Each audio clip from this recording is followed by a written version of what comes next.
While crime in Antarctica is relatively rare, isolation and boredom can negatively affect certain people, which may lead to crime. Under the 1959 Antarctica Treaty, ratified by 54 nations, anyone accused of a crime in Antarctica is subject to punishment by their own country. Here is the list of the most bizarre crimes in Antarctica. In 1959, within the Vostok Station, then a Soviet research station in Princess Elizabeth Land, a fight broke out between two scientists over a game of chess. When one of them lost the game, he became so enraged that he attacked the other with an ice axe. It is not clear if it was a murder, as other sources claim that the attack was not fatal. After a KGB investigation, chess games were banned at Soviet and Russian Antarctica stations by the Soviet Union. On 12th of April 1984, the Almirante Brown station is an Argentina research station located on the country Venezuela by Paradise Harbor. On that day, the station's facilities were burned down by the station's leader and doctor after he was ordered to stay for the winter. The station personnel were rescued by the ship called Hero and taken to Palmol Station, an American research station on Anvers Island. The stations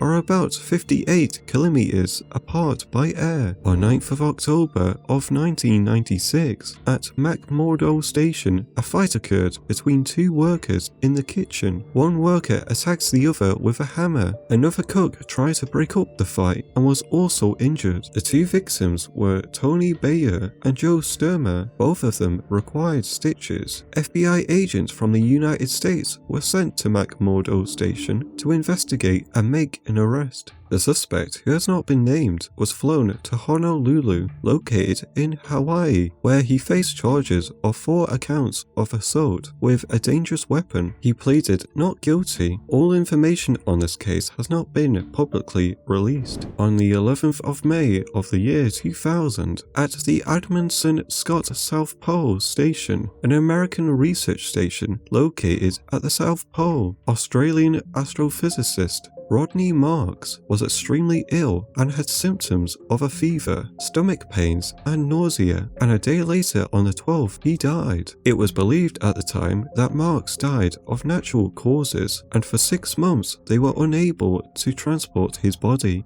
out of Antarctica due to the onset of winter. His body was put into a freezer at the observatory. After the 6 months were over and the weather has improved, Mark's body was flown to Christchurch, New Zealand for an autopsy. The autopsy concluded that he had died from methanol poisoning. How the poisoning occurred remains a mystery. On the 9th of October of 2018, a stabbing occurred at the Bellingshausen station, which is a Russian research station on King's George Island. The attacker was Sergei Savitsky, a 54-year-old electrical engineer. He stabbed Oleg Bellingshausen, a 52-year-old welder, in the chest multiple times. According to some sources, the attack occurred because Bellingshausen was spoiling the endings of books that Savitsky checked out at the station's library. Other sources say that the attack occurred in the dining room when Bellingshausen teased Savitsky by telling him that he should dance on top of the table to make money. Both accounts say that Savitsky was believed to be intoxicated at the time of the attack. They had worked together at the station for about 6 months, and Savitsky was apparently having an emotional breakdown. Being in a confined space may have been a major cause for this. Both Bellingshausen and Savitsky had problems with each other for several months. Bellingshausen was sent to a hospital in Chile,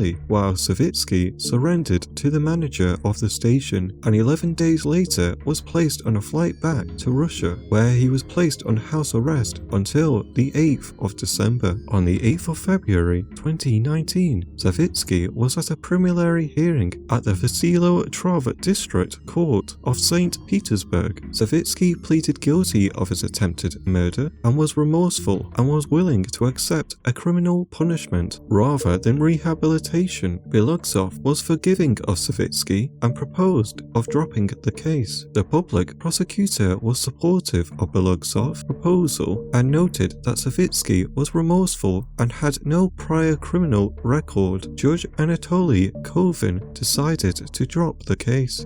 There are many other common acts of disruptive behavior, including alcoholism, which is a known problem of the continent. Even though living in Antarctica can be mysterious and appealing, the constant isolation and boredom can cause people to be abrasive and feral.